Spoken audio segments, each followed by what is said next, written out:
with our brothers and sisters in the conflict areas and warring zones. Selalu dalam doa dan ikhtiar kita untuk bisa menghadirkan solusi yang terbaik. Bapak Ibu sekalian, tentu kita semua tidak ingin Timur Tengah kemudian menjadi flashpoint yang bisa mengarah ke perang yang lebih dahsyat, apalagi menuju perang dunia ketiga. Kita harus sekuat tenaga untuk bisa mencegah terjadinya itu. Oleh karena itu, izinkan pada kesempatan yang baik ini, kami, keluarga besar Partai Demokrat, tolong disampaikan Pak Menlu, mengucapkan terima kasih kepada Bapak Presiden Prabowo Subianto yang telah menggelar pertemuan di Istana Merdeka tadi malam, sampai dengan larut, untuk secara serius membahas berbagai kemungkinan skenario terburuk, worst case scenario, dan tentunya berbagai dampak strategis, baik langsung maupun tidak langsung terhadap Indonesia, terhadap kawasan kita. Dan kita harus mempersiapkan diri untuk bisa mengantisipasi dan memitigasi segala risiko yang bisa datang, khususnya di bidang ekonomi, ketahanan energi, dan juga pangan. Dan kami sungguh mengapresiasi segala niat baik dan ikhtiar Bapak Presiden yang tentu dibantu oleh Bapak Menlu dan tim untuk terus mencari solusi yang terbaik bagi terciptanya perdamaian dan ketertiban dunia, khususnya dalam memperjuangkan kemerdekaan Palestina. Dan untuk terus mendorong agar terjadi dialog, terjadi deeskalasi, dan juga penyelesaian secara damai di Timur Tengah. Tentu ini bukanlah sesuatu yang mudah. But when there is a will, there is a way. Saya rasa juga bukan sesuatu yang tidak mungkin.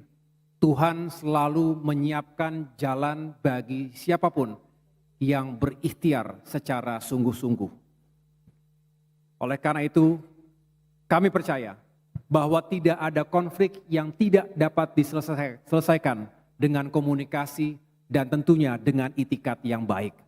Dan tidak ada perbedaan yang tidak bisa dijembatani jika kemanusiaan diletakkan, ditempatkan di atas segala-galanya.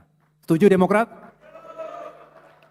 Dalam konteks kebangsaan, Partai Demokrat percaya bahwa Indonesia harus terus-menerus menjadi jembatan, bridge builder, di tengah dunia yang saat ini serasa semakin terpolarisasi.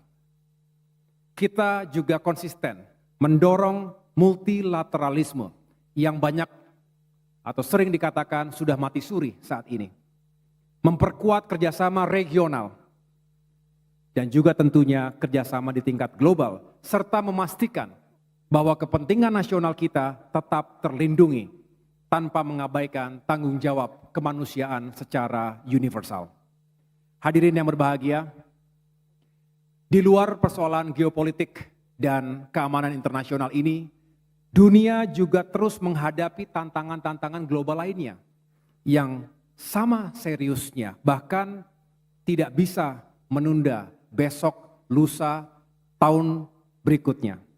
Tantangan-tantangan itulah yang seharusnya menyatukan kita semua, bukan justru memecah belah.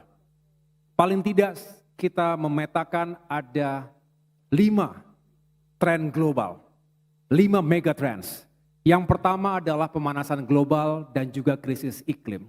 Di sana sini kita menyaksikan terjadi bencana alam, termasuk di Indonesia sendiri. Dan ancaman-ancaman ini bukan lagi ancaman masa depan. This is our reality. Realitas yang harus kita hadapi hari ini juga. Banjir ketika musim hujan. Kekeringan ketika musim kemarau. Dan cuaca ekstrim yang menghantam Aceh, Sumatera Utara, dan Sumatera Barat juga menjadi wake up call yang katanya tropical cyclone tidak atau jarang terjadi di sekitar ekuator. Ini bisa menghantam kita kapan saja. Dan ini tentunya adalah bentuk tanggung jawab kita untuk generasi penerus kita. Kita ingin anak cucu kita juga hidup dengan baik dan nyaman di bumi yang hanya ada satu ini. Yang kedua terkait dengan pertumbuhan populasi manusia di dunia dihadapkan dengan semakin terbatasnya sumber daya alam. Ini meniscayakan kompetisi yang semakin sengit. Kompetisi yang tidak bisa dikelola dengan baik bisa mengakibatkan konflik bersenjata, perang antar negara.